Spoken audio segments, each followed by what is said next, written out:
여러분, 구약 성경의 마지막 페이지를 딱 넘기면 그 뒤엔 뭐가 나올까요? 사실 400년이라는 아주 긴 침묵이 시작됩니다. 그런데 그 침묵 직전에 하나님이 마지막으로 딱 한 번 더 말씀하시거든요. 오늘 우리가 깊이 들여다볼 책이 바로 그 책, 말라기서입니다. 희망이 완전히 바닥나버린 이스라엘 백성에게 하나님이 던지신 마지막 메시지, 과연 어떤 내용일까요? 자, 이 타임라인을 한번 보세요. 바빌론 포로 생활에서 돌아왔을 때 처음엔 얼마나 기뻤겠어요. 이제 다 끝났다. 새로운 시대가 열린다고 생각했겠죠. 성전도 다시 지었고요. 하지만 그들이 꿈꿨던 다윗과 솔로몬 시대의 영광, 그 위대한 왕국은 오지 않았습니다. 그렇게 무려 100년이 흘렀어요. 말라기 시대가 바로 그때입니다. 남은 건 뭘까요? 네, 바로 깊은 좌절감이었죠. 바로 이 절망의 순간에 하나님의 마지막 메시지가 선포되고 그 뒤로 400년의 긴 침묵이 찾아옵니다.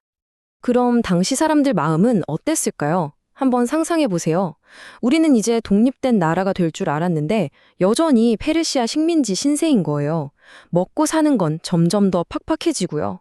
근데 진짜 화가 나는 건 하나님도 안 믿는 저 옆 나라들은 오히려 우리보다 잘 산다는 거죠. 기대가 컸던 만큼 실망은 더 컸을 겁니다. 그러니 이런 생각이 드는 거죠. 아니 도대체 하나님 믿는 게 무슨 소용이야? 이런 냉소적인 생각이 사람들 마음속에 깊이 파고들고 있었습니다. 그래서 오늘 우리는 이 말라기서의 핵심을 5부분으로 나눠서 살펴볼 거예요. 먼저 구약의 마지막 목소리가 어떤 건지 알아보고 이 책의 핵심인 6가지 논쟁, 그리고 마지막에 나오는 엄청난 예언의 약속까지 한번 쭉 따라가 보시죠. 자, 말라기서를 딱 펼치면요. 아주 독특하고 재밌는 구조를 발견할 수 있어요. 이게 그냥 선지자가 일방적으로 선포하는 책이 아니고요. 마치 한 편의 치열한 법정 드라마 같습니다. 원고는 하나님, 피고는 이스라엘 백성. 이 둘 사이에 아주 팽팽한 논쟁이 벌어지는 거죠. 네, 바로 6번의 논쟁입니다. 이 6개가 말라기서 전체의 기둥이라고 보시면 돼요. 그래서 이 구조만 딱 알면 말라기서 전체가 한눈에 쏙 들어옵니다. 그리고 이 논쟁들이 전부 똑같은 패턴으로 진행돼요. 진짜 신기하죠? 보세요. 첫째, 하나님이 먼저 말씀하십니다. 나는 너희를 사랑했다. 이렇게요. 둘째, 그럼 백성들이 바로 따지고 들어요. 언제요? 저희를 사랑하신 증거가 뭔데요? 이런 식이죠. 그럼 셋째, 하나님이 그들의 질문에 조목조목 답변을 해주십니다. 이 선언, 반문, 답변, 구조가 계속해서 6번 반복되는 거예요. 자, 그럼 그 6가지 논쟁 중에 첫 3개부터 한번 살펴볼까요? 이 3가지는요, 하나님과 이스라엘의 관계, 아니, 모든 관계의 가장 기본이 되는 것들에 대한 이야기입니다. 바로 사랑, 존경, 그리고 신실함에 대한 거죠. 첫 번째 논쟁의 포문은 하나님이 여십니다. 모든 것의 기초가 되는 한마디죠. 내가 너희를 사랑했다. 그런데 백성들의 반응이 정말 싸늘해요. 주께서 어떻게 우리를 사랑하셨는데요? 이 질문 속에는 우리가 지금 이 모양 이 꼴인데 사랑이라뇨? 말도 안 됩니다. 라는 불신이 가득 담겨 있는 거죠. 하나님의 대답은 좀 의외입니다. 지금 너희가 잘 먹고 잘 사는 게 증거다. 이렇게 말씀하지 않으세요. 대신 아주 오래전 그들의 조상 이야기로 돌아갑니다. 바로 야곱과 에서 이야기죠. 하나님은 형 에서가 아니라 동생 야곱, 즉 이스라엘의 조상을 택하셨다는 거예요. 어떤 자격도 없었는데 오직 하나님의 선택으로 시작된 이 관계, 이게 바로 너희를 향한 내 특별한 사랑의 시작점이자 증거라는 겁니다. 자, 두 번째 논쟁으로 가볼까요? 이번엔 하나님의 명예에 대한 이야기입니다. 하나님이 이렇게 물으세요. 아들은 아버지를 공경하고 종은 주인을 공경하는데 내가 너희 아버지고 주인이라면 나에 대한 공경은 어디 있느냐? 근데 백성들은 또 발뺌을 합니다. 저희가 언제요? 저희가 언제 주님의 이름을 무시했습니까? 하나님의 대답은 정말 정곡을 찌릅니다. 너희가 제단에 바치는 것들을 봐라. 눈 멀고 다리 절고 병든 짐승들을 제물이라고 가져오지 않느냐. 그러면서 이렇게 말씀하세요. 그걸 너희 총독한테 한번 갖다 줘봐라. 그가 너희를 기뻐하겠느냐? 이건 그냥 대놓고 하나님을 무시하는 거죠. 하나님의 마음이 얼마나 아프셨으면 이런 말씀까지 하실까요? 차라리 누가 성전 문을 좀 닫아줬으면 좋겠다. 너희가 내 재단에 와서 쓸데없이 불 피우는 꼴을 더는 못 보겠다. 와, 이건 정말 마음 없는 예배는 아예 받지 않겠다는 선언입니다. 그만큼 당시 예배가 완전히 형식적인 쇼에 불과했다는 뜻이죠. 세 번째 논쟁은 결혼 그리고 언약에 대한 이야기입니다. 당시 이스라엘 남자들 사이에서 젊었을 때 결혼한 아내를 버리고 다른 신을 섬기는 이방 여자와 결혼하는 게 유행처럼 번지고 있었어요. 근데 이건 단순히 가정 문제가 아니었습니다. 결혼은 하나님과 이스라엘 사이의 언약을 상징하거든요. 그러니까 아내를 버린다는 건 곧 하나님과의 언약을 저버리는 행위와 똑같았던 겁니다. 자, 이렇게 처음 세 개의 논쟁이 사랑, 예배, 언약이라는 관계의 근본을 다뤘다면 이제 마지막 세 논쟁은 좀 더 스케일이 커집니다. 사회 전체의 정의와 신실함에 대한 문제로 넘어가는 거죠. 네 번째 논쟁에서 백성들의 불만이 폭발합니다. 아니, 세상이 왜 이래요?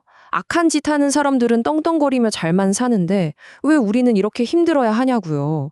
정의의 하나님이라는 분은 대체 어디서 뭘 하고 계신 겁니까? 이쯤 되면 거의 하나님이 불의하다고 비난하는 수준이죠. 여기에 대한 하나님의 대답은 아주 분명해요. 내가 반드시 올 거다. 그리고 심판할 거다. 그때 하나님은 금을 연단하는 자의 불처럼 오실 거라고 하세요. 이게 무슨 말이냐면 불로 금을 녹여서 불순물을 제거하고 순금만 남기잖아요. 그것처럼 하나님이 오셔서 자기 백성은 깨끗하게 정화하시고 악한 자들은 심판하시겠다는 약속입니다. 정의는 반드시 실현될 테니 기다리라는 거죠. 다섯 번째 논쟁은 도둑질이라는 아주 강력한 단어로 시작합니다. 하나님이 나한테 돌아와라 하고 추청하시니까 백성들이 또 묻죠. 저희가 어떻게 돌아가요? 그러자 하나님이 말씀하십니다. 너희가 내 것을 훔쳐가고 있지 않느냐. 그게 뭐였을까요? 바로 11조와 헌물이었습니다. 이건 그냥 돈을 안 냈다는 차원의 문제가 아니에요. 모든 걸 주시는 분이 하나님이라는 사실 자체를 믿지 못하고 있다는, 신뢰가 완전히 깨졌다는 증거였던 거죠. 그리고 드디어 마지막 여섯 번째 논쟁입니다. 이제는 거의 막 나가자는 거죠. 백성들이 대놓고 말합니다. 하나님 섬겨봐야 다 소용없네요. 정직하게 사는 게 무슨 의미가 있습니까? 악한 사람들이 오히려 더 잘 먹고 잘 사는데요. 이게 바로 희망을 잃어버린 백성들이 내린 최종 결론이었습니다. 이런 절망적인 외침에 하나님은 마지막으로 대답하십니다. 역시 미래의 약속으로요. 그날이 온다. 의인과 악인이 어떻게 다른지 모두가 똑똑히 보게 될 그날이. 그날의 악인들은요, 뿌리부터 가지까지 완전히 타버리는 지푸라기처럼 될 겁니다.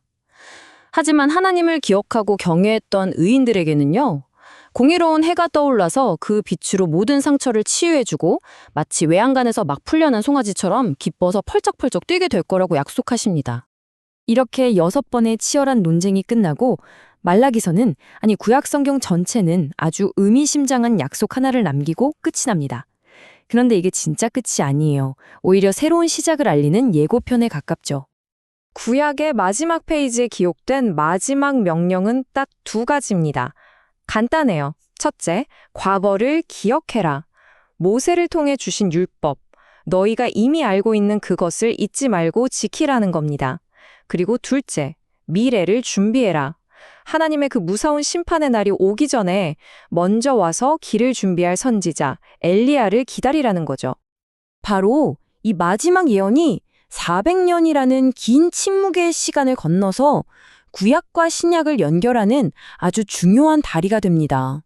신약 성경을 보면 이 예언에서 말한 엘리야가 누구인지 알려주거든요. 네, 바로 예수님이 오시기 전에 나타나서 회개하라고 외쳤던 세례 요한입니다. 그러니까 구약 성경은 사실 끝이 아니라 하나의 거대한 질문을 우리에게 던지면서 끝나는 셈입니다. 메신저가 와서 길을 준비할 것이다. 그럼 그가 준비하는 길의 끝에는 누가 서 있다는 걸까요? 그 진짜 주인공은 누구일까요? 이 질문에 대한 답을 찾아가는 이야기, 그게 바로 신약의 시작인 거죠.